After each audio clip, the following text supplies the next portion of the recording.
Hi guys, welcome back to the channel. I hope you guys are doing well. Today I'm going to go over the best shoulder exercises to do to train your shoulders effectively. So listen closely and let's get right into it. So basically the shoulder muscle is made up of three parts. These are the anterior delt or the front delt, the medial delt or the side delt, and the posterior delt or the rear delt. So what you guys want to do is you want to train all these three different delts in a given shoulder workout. So if you have to find exercises that target each one of these delts to train the shoulders effectively. So let's first start with the front delt. The front delt is the biggest delt out of them all, so you want to ideally be putting in more effort and time into training that part of the shoulder. Also, good front delt development helps you in exercises like bench press and incline press. Therefore, I recommend you guys do 2 exercises for front delt instead of just 1. So the best exercises for front delts would be front arm raises and military presses. I also recommend you guys warm up before you start any exercise just to prevent injury. It may seem like a small thing at the start, but over the long run, it adds up. You can do front arm raises either with dumbbells or cables. So dumbbells require more core strength and stability,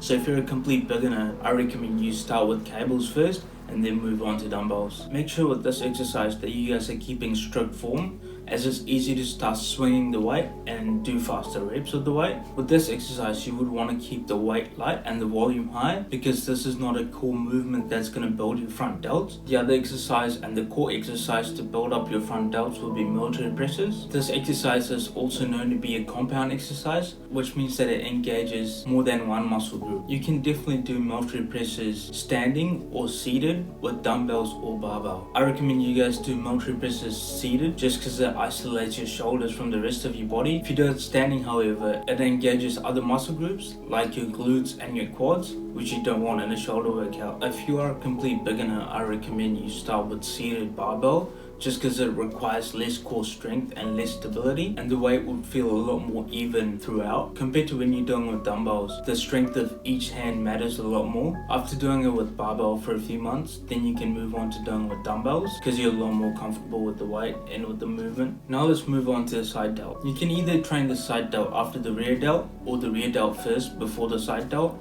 It's just personal preference. Your workouts shouldn't be more than 45 minutes to 50 minutes because your body can only take so much, so it's best to keep it short and intense. Therefore, I recommend you guys choose one side delt exercise out of the exercise that I give you guys. So the best 2 side delt exercises that you can do are side lateral raises and upright rows. Since the side delt is a lot smaller than the front delt, you don't need heavy weight to grow it. You can do high volume and grow it a lot more efficiently. The best way to perform dumbbell side lateral raises is doing it with lighter weight and increasing the amount of reps and the sets that you do, as I said before. Make sure you control the weight when you're doing the exercise as well to minimize error in form and to stop swinging the weight and doing faster reps. A common mistake I see people doing when performing this exercise is that they engage their traps instead of their side delt. So make sure you keep your arms loose and focus on getting your elbows to the ear, which will engage the side delt. You can do this exercise while you're seated or while you're standing. I recommend you guys do this exercise seated just because you can isolate the side delt a lot more, otherwise you'll be engaging a lot more other muscle groups when you're doing the exercise. The same principle goes for upright rows, so make sure you keep the weight light and get plenty of volume in. When you're doing upright rows, make sure you're standing straight and have a slight bend at your hip to fully engage your side delt. You can switch these 2 exercises out with every session that you do just to keep variety and just to make sure that your muscle grows continually. But what you do have to keep in mind that you have to implement progressive overload at the same time as well, otherwise it wouldn't be as effective. Okay, so let's now move on to the rear delt. The rear delt is also fairly small compared to the front delt, just like the side delt. So that means you should focus less on the weight that you're doing and more on the amount of reps that you're doing and more on the range of motion that you're doing as well. With that said, you don't want to choose a ridiculously light weight either, otherwise you wouldn't even feel that you're doing the exercise. If there's no resistance to the exercise, then you're doing something wrong, so keep that in mind. The best exercises I would recommend for rear delts would be rope face pulls and rear delt flies. For rope face pulls, make sure you stand at shoulder distance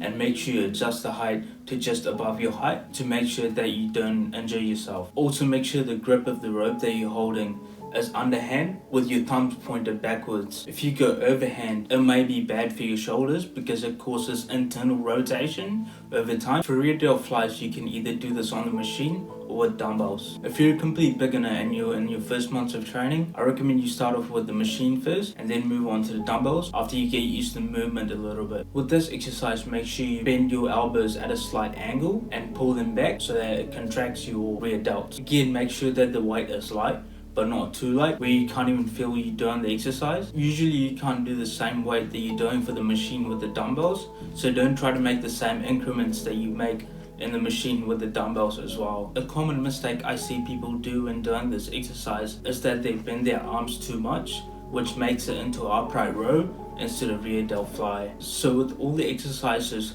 for front delt, side delt and rear delts, the basic recommendation would be to choose 2 exercises for front delt, 1 exercise for the side delt, and then 1 exercise for the rear delts. However, if your front delts are more developed than your side delt and your rear delt, you can focus more time and energy into developing your side delt and your rear delts. In that case, you can do 2 exercises for your side delt and then 1 exercise for your rear delt and then 1 exercise for your front delt, or you can do 2 exercises for your rear delt, 1 exercise for your side delt, and then 1 exercise for your front delt as well. So those are the best exercises to train your shoulders effectively, so make sure you give them a go in your next session and see how they work out for you. If you guys have any specific questions about the exercises themselves, make sure to leave it in the comments below and I'll get to them as soon as I can. If you guys have any suggestions for other exercises that has worked for you, make sure you leave it in the comments below as well so that other people can benefit from them. Other than that, thanks for watching. Please leave a like if you enjoyed this video and subscribe to the channel to see more content like this, and I'll see you guys in the next one. Peace.